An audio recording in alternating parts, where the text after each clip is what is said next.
Capítulo 15. Irmãos, venho lembrar-vos o evangelho que vos anunciei, o qual recebestes e no qual ainda perseverais. Por ele também sois salvos, se retiverdes a palavra tal como vô-la preguei, a menos que tenhais crido em vão.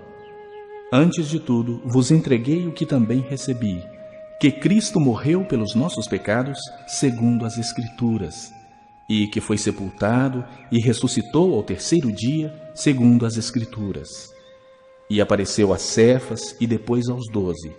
Depois foi visto por mais de 500 irmãos de uma só vez, dos quais a maioria sobrevive até agora, porém alguns já dormem. Depois foi visto por Tiago, mais tarde por todos os apóstolos, e afinal, depois de todos, foi visto também por mim, como por um nascido fora do tempo. Porque eu sou o menor dos apóstolos, que mesmo não sou digno de ser chamado apóstolo, pois persegui a igreja de Deus.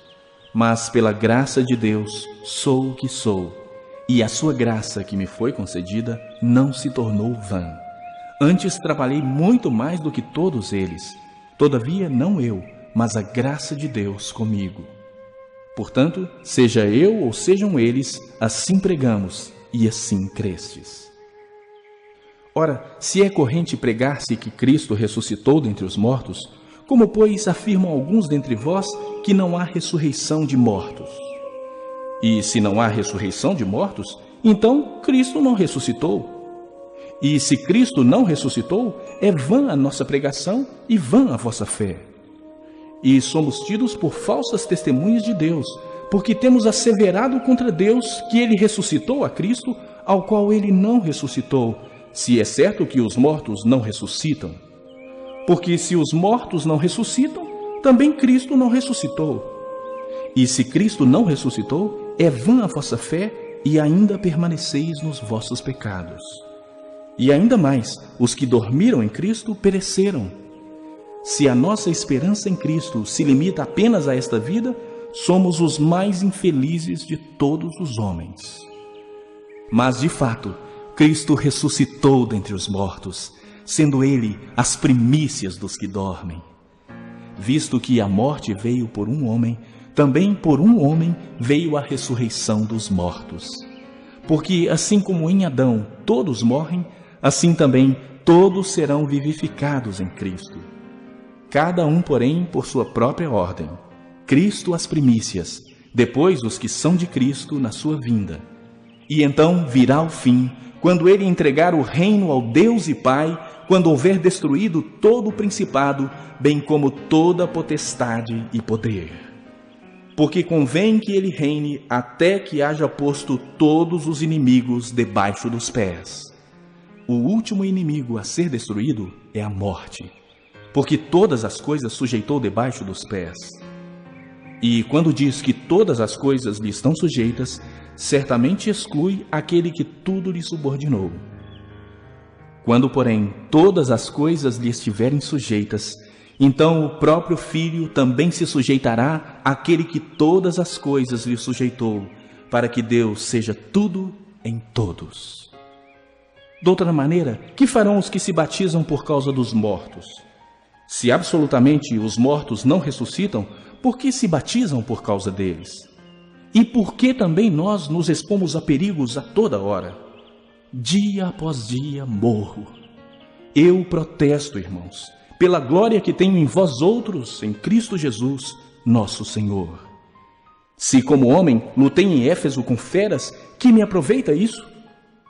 Se os mortos não ressuscitam, comamos e bebamos, que amanhã morreremos. Não vos enganeis, as más conversações corrompem os bons costumes. Tornai-vos à sobriedade como é justo e não pequeis, porque alguns ainda não têm o conhecimento de Deus. Isto digo para vergonha vossa. Mas alguém dirá, como ressuscitam os mortos? E em que corpo vêm? Insensato! O que semeias não nasce se primeiro não morrer. E quando semeias, não semeias o corpo que há de ser, mas o simples grão, como de trigo ou de qualquer outra semente. Mas Deus lhe dá corpo como lhe aprouve dar, e a cada uma das sementes o seu corpo apropriado. Nem toda carne é a mesma, porém, uma é a carne dos homens, outra a dos animais, outra a das aves e outra a dos peixes. Também há corpos celestiais e corpos terrestres. E, sem dúvida, uma é a glória dos celestiais e outra a dos terrestres. Uma é a glória do sol, outra a glória da lua e outra a das estrelas. Porque até entre estrela e estrela há diferenças de esplendor.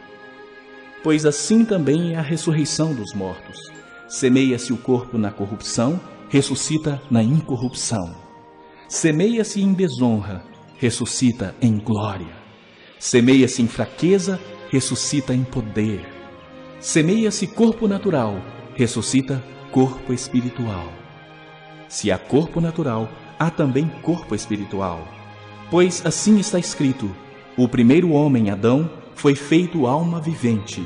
O último Adão, porém, é espírito vivificante.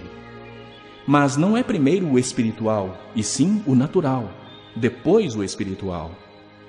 O primeiro homem formado da terra é terreno, o segundo homem é do céu. Como foi o primeiro homem o terreno, tais são também os demais homens terrenos. E como é o homem celestial, tais também os celestiais.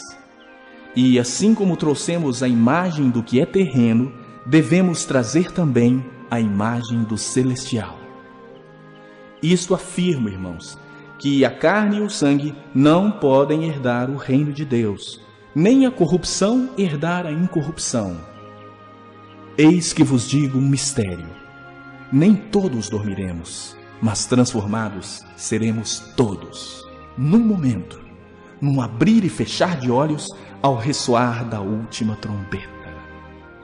A trombeta soará, os mortos ressuscitarão incorruptíveis e nós seremos transformados. Porque é necessário que este corpo corruptível se revista da incorruptibilidade e que o corpo mortal se revista da imortalidade.